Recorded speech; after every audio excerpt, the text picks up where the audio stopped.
an 8th special presentation.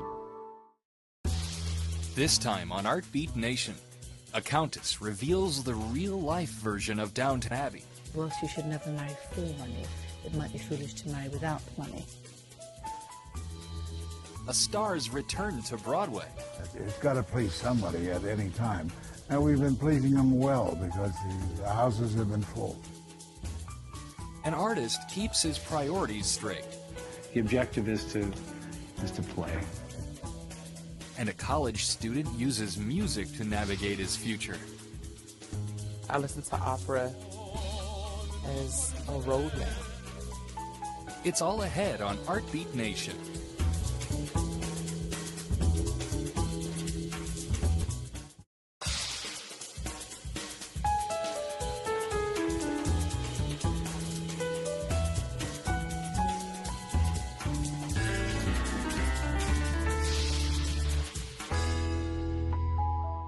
Funding for Art Beat Nation is made possible by contributions to 8 from viewers like you. Thank you. Lady Fiona Carnarvon is the chatelaine of Highclere Castle, the beautiful English countryside estate that has set the stage for the hit PBS series Downton Abbey. The Countess discusses her new book, Lady Almina and the Real Downton Abbey, and what it is like to have her home invaded by the cast and crew. My name is Fiona Carnarvon, but I'm also the Countess of Carnarvon, and I live at Highclere Castle, which is better known to many people as Downton Abbey. Highclere Castle has 200 or 300 rooms, and it has 50 to 80 bedrooms, and it sits in 1,000 acres of parkland, which is completely beautiful, and then a further 5,000 acres of farmland and woodland around that, so it's a wonderful breathing space in southern England. Lady Almina was an extraordinary woman who in 1895, at the age of 19, came to marry the 5th Earl of Carnarvon, my husband's great-grandfather, who lived at Highclere. And whilst he was not exactly impoverished, he nevertheless wanted to marry an heiress because he was a little bit in debt. He fixed upon Almina, the illegitimate daughter of Alfred de Rothschild, one of the wealthiest families in Europe at the turn of the 19th to 20th century. She decided she utterly adored him, and he thought he loved her, or might love her. I'm not quite sure at the time. Her dowry was the main thing. It was £500,000, which is some £30 million today, a phenomenal amount of money, and it was in a wonderful thing called cash. Lord Carnarvon wasn't going to marry without money, if you put it like that. There's a line from Jane Austen which says, whilst you should never marry for money, it might be foolish to marry without money. And I think that was Lord Carnarvon's attitude. The staff in Almina's time was much bigger than on Downton Abbey, because there was a house steward, because Highclere was one of the grandest houses, followed by a butler, followed by an under-butler, followed by about 14 footmen, a hall boy, a steward's room boy, maids, cooks, still-room maids, 25 gardeners. Then there were various departments, a maintenance team, a woodsman team, because we had our own sawmill there, farmers, a farming team department. I quite like the scenes which are not shot at Highclere because they're fresh and fun, and I haven't seen them being reshot several times over. But I think what it is there's so many different characters, aren't there? There's, you know, whether people are interested in the Bates story or the O'Brien and Thomas story, or, you know, Cora and Lord Grantham. I always forget whether Hugh Bonneville and Elizabeth McGovern, I always get the real names and the Downton Abbey names muddled up, or whether you are following one of the sisters. I think there's many different stories to many different people. But I think my favourite character is the castle.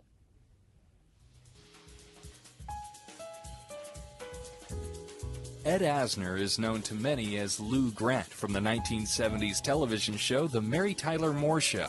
But Asner is also a Broadway performer, a voice actor, and an activist. Steve Adubato talks to the Emmy Award winner about his long career and his latest role in the Broadway show Grace. You're looking at the legendary Ed Asner, actor, Broadway, currently in the Broadway play Grace. You may know him from a little character he played back in the 1970s. Lou Grant on the Mary Tyler Moore Show, a 50-year career, 7 Emmy Awards, 5 Golden Globe Awards, currently, as I said, on Grace, which is playing at the Court Theater, right? Mm-hmm. Good to see you, Mr. Asner. Good to be here. Have you? Thank you. Now, how is it that you were away from Broadway for 25 years? What's that about? Well, I came here with Madeline Kahn and Born yesterday, and they hated me. Hated me. Frank Rich began his review by saying, I didn't like this play the first time I saw it. So it went downhill from that. So I guess I crawled out of town. We stayed 5 months. I'm still proud of that, in spite of those horrible reviews. Stayed 5 months, and I was never invited back. What brought you back this time? This wonderful play, wonderful role, great cast, great director. Almost can't miss. It's got to please somebody at any time. And we've been pleasing them well because the houses have been full. And this play is interesting as I read about it. What's fascinating to me is it's about a young couple who heads out to Florida with the idea of opening a chain of gospel-themed hotels. Now, you play a German immigrant named Carl. Now, what's interesting is, as I read about it, the audience sometimes doesn't know how to react to what's going on very often. It's controversial. And is it poking fun at and challenging the fundamentalist view of religion? I don't know about, well, I guess poking fun by Paul Rudd's brilliant enactment of a born-again Christian, but it discusses the existence or non-existence of God, and we never give you a definitive answer, but as I say at the end, there is something. Can we see a clip from it? Perhaps. What? I said, did you go to church growing up? Why? I don't know. Just curious. I've always been interested in people's beliefs. Are you a Jesus freak? Well, we're not Jesus freaks. We are both committed Christians. Oh, well, I got some news for you. Oh.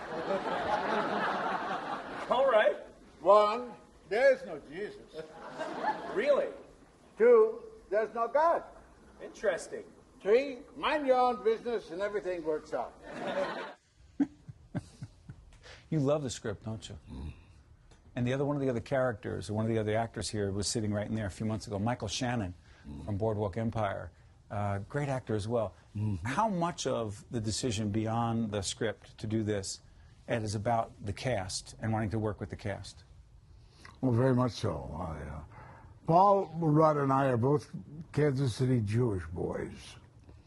So I think it was like bestowing a mitzvah on Kansas City by making the job come to life. And he does a brilliant job. They're all brilliant. It is marvelous to be on stage with such 3 accomplished actors. Before I move away from the play, what is it that you want people, I know this is a cliche question, but I want to ask it anyway. What do you want most people to walk away from with this experience? You made me think. And we live in a society where thinking seems to be verboten. Yeah. Let's talk about thinking. You've been challenging, I hate to say the establishment, but that's what it is. You've been challenging all of us to think for a long time.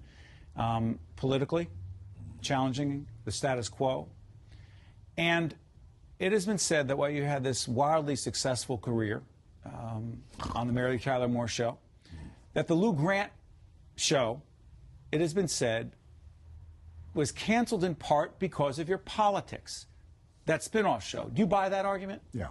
Make the argument. Well, there's an apocryphal story that Bill Paley came into the... From CBS.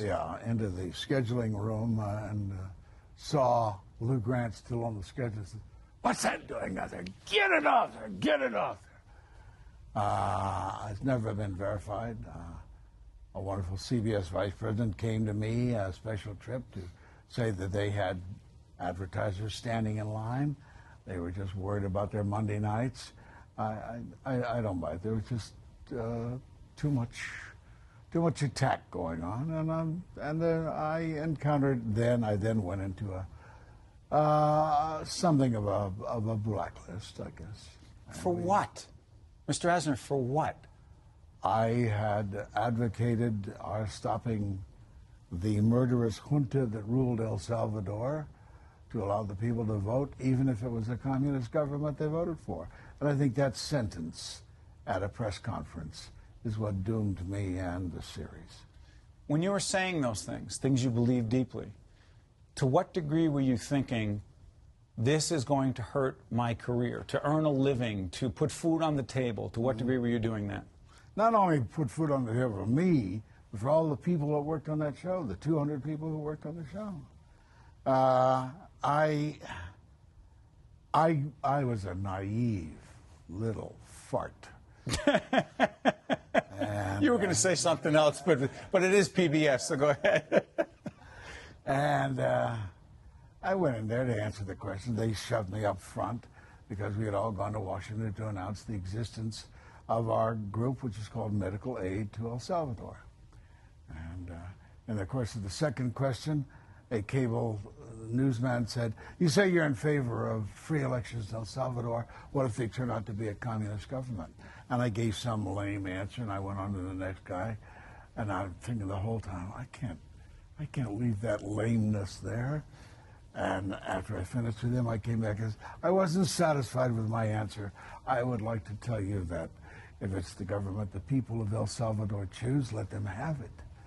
And I felt right then and there that no matter how far I had protected myself, how far I had come, that would doom me, and it did. But you're still an activist. You're still speaking out. My agent said, somewhat later, he said he thought I was out the window after that. Done? But, yeah. But the fact that every time they leveled an attack at me, I kept coming back and responding in print or on air, and it kept me alive. So being kept alive then saved me for another day. To find out more about the show, visit GraceOnBroadway.com.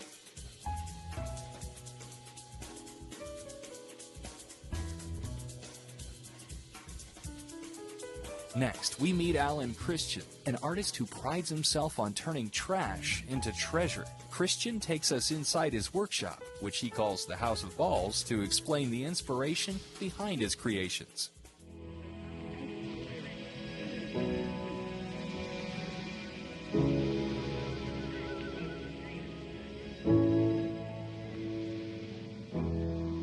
It's always been about trying to find the essence of humanity through found objects, through inanimate objects that are cast offs, to try and give these inanimate objects a new lease on life, to imbue them with emotion.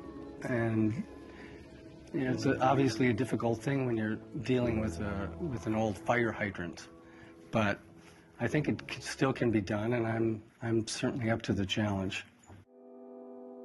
Well, people walk through the door and they say, "What is the House of Balls?" And I say the House of Balls, more than anything, is my studio. Yes, it can be seen as a gallery, as a museum, as a repository. To me, when I walk in here, it's where I create. So it is my studio. It just happens to be accessible and open to you to enter into.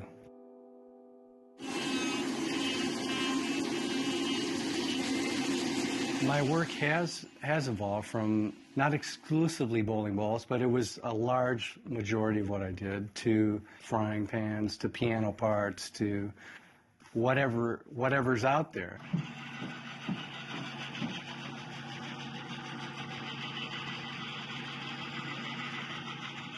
My ideas come from, and this is a stock answer which I give everyone, I wake up. And that's enough for me. I don't try and determine beforehand in some ways what it can do or what it can't. Part of it is the experimentation of seeing whether it will or won't. And that's kind of the attitude I take about making art. You're experimenting, you're playing, and you're trying to have fun. And hopefully there's a message or something instilled in that work that is passed on. But the objective is to play. I have a lot to show you today, so get ready.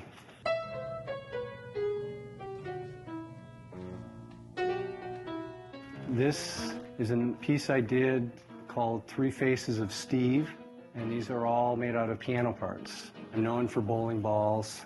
This is one of my favorite, personally. This is Drink My Blood, Jesus. I would like to actually have a sangria party where I've got a pump underneath here that would be pumping sangria or Bloody Marys. I used to play a lot of badminton, and I love bone, to carve bone. It's got light qualities that I find really intriguing. These are the mask type of figures in 1 second become somebody else. The frying pans are masks. They're something that I create to hold in front of oneself, either to unmask yourself or to become another person. But you also have that essence of the person that cooked with them. Those elements I try and retain because they epitomize what this person was like, and I think they also give emotion to the piece and enhance it. This is one that has that residue of someone's life. Now you leave that in there because to me this is the patina of their life, but then you can put it on and it accentuates who I've become. Well, these are a long ongoing series of puppets that I made for a troupe out of New York. Right now I'm into the silverware phase, doing heads, doing puppets, doing masks over the last 10 years, working on a large-scale figure right now. This is going to be a life-size, bigger than life-size actually. I don't think it'll be a puppet, but it's going to be all silverware. One of my favorite personal pieces was the piece I did for the Science Museum called Transformation, based after Rodin's The Thinker. It's about ideas and the moments that we understand. This is a piece I brought to Burning Man this year called Little Big Bird. Since 2001, I've gone to Burning Man 7 times. And Burning Man is an arts festival in Nevada. It's about what is the gift you bring to the larger community.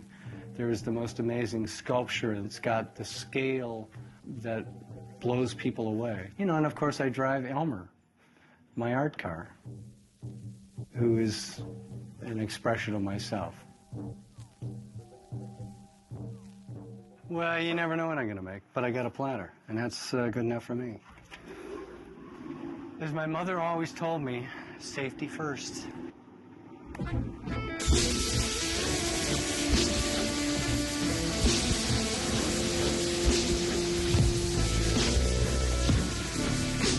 You don't know how things are going to connect. And so it's really having a vast assortment of things you can choose from. And I may have a stance I'm looking for or an emotion I'm trying to capture, but how I get there is how the process unfolds before me. I would hope that my work, especially leaving here, because then it enters somebody else's life and they become a caretaker. And I would hope that there's an essence, an element left for them that enriches their life. That's all I want to do, is to try and enrich somebody else's life. It's that easy, kids. It's that easy. Have fun. To see more of Alan Christian's work, visit houseofballs.com. Finally, meet Aaron Casey, a student at the University of Houston who is quickly climbing the ranks in the opera world. The young tenor was chosen for HBO's Young Arts Masterclass series, where he performed with Bobby McFerrin, Renee Fleming, and violinist Yo-Yo Ma.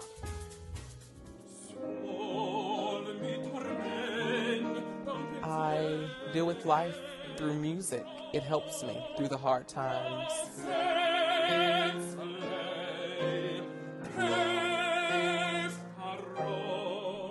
My name is Aaron Casey. I am a vocal performance student here at the Moore School of Music, University of Houston. At first, I thought that I was just the average singer. And that's a big thing. Even famous people battle with the insecurities. And I felt like it was hard. I couldn't really tell if I was good at it. People would tell me that I'm good, but because you have these insecurities, you just don't believe them. You would rather focus on the negative to improve and get better. I won my first national competition when I got out of high school, my transition from high school to my college career here at the University of Houston. It sort of was like that stepping stone that I felt like that I can make a career in this.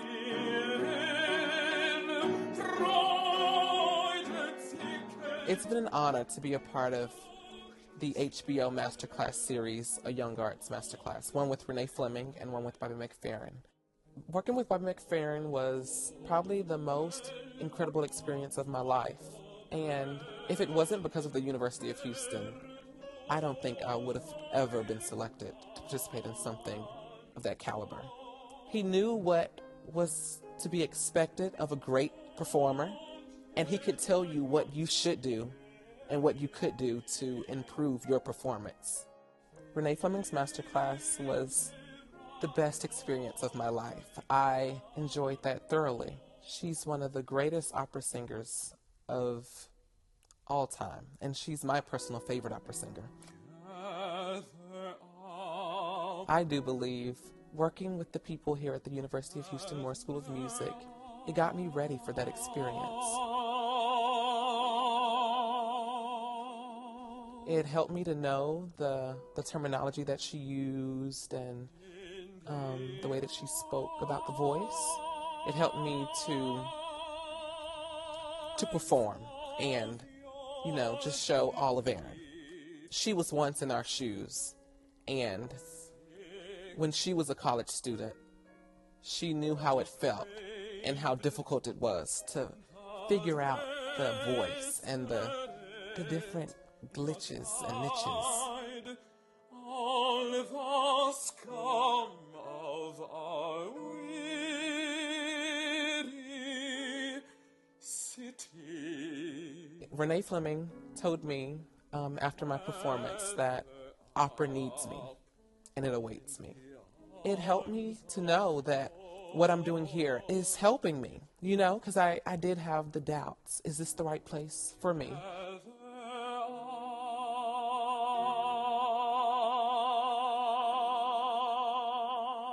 With her saying like, oh, you're getting good training. I don't know who your teacher is, but they're doing good work with you.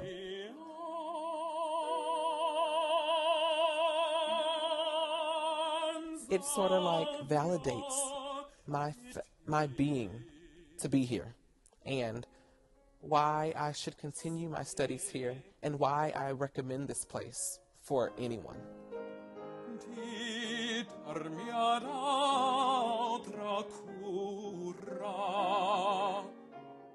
I listen to opera as a roadmap. I sort of feel like that's the end, and I want to get there and be one of the best. And if I just let things get to me, I will never be that person. I will never be that great artist that I know that I can be. So just pushing myself and being the best person that I can be and trying to improve day by day, I think I'll be well on my way.